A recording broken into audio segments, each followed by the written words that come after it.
చరిత్రలో ఎన్నో మంది రాజులు ఉన్న ధైర్య సాహసాలతో హిందూ ధర్మాన్ని స్థాపించి యువత గుండెల్లో చిరస్థాయిగా నిలిచిన మహారాజు ఛత్రపతి శివాజీ మహారాజ్ అని ఆర్య మరాఠా సంఘం నాయకులు కొనియాడారు. మార్కాపురం జిల్లా కొమరోలులోని శివాజీనగర్ లో మండల ఆర్య మరాఠా సంఘం ఆధ్వర్యంలో ఛత్రపతి శివాజీ జయంతిని ఘనంగా నిర్వహించారు.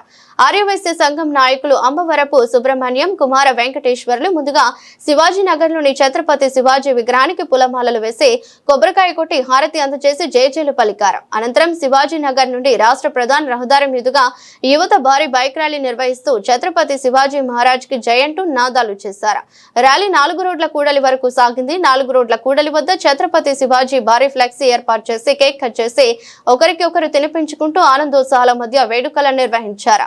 ఈ సందర్భంగా సంఘం నాయకులు మాట్లాడుతూ ఛత్రపతి శివాజీ చిన్ననాటి నుంచే తల్లి జిజాబాయ్ వద్ద వీరగాథలు, హిందూ ధర్మ పరిరక్షణ పాఠాలు నేర్చుకున్నారని, రాజైన అనంతరం హిందూ సామ్రాజ్య స్థాపన కోసం అనేక యుద్ధాలు చేసి మొఘల్ సామ్రాజ్యాన్ని గడగడలాడించారని వివరించారు. ఇలాంటి వీరుడు, ధీరుడు, సాహసవంతుడు యువతకు ఆదర్శంగా నిలవాలని ఆకాంక్షించారు. కార్యక్రమంలో ఆర్య మరాఠా సంఘం నాయకులు, కార్యకర్తలు, యువత, ప్రజలు పాల్గొన్నారు.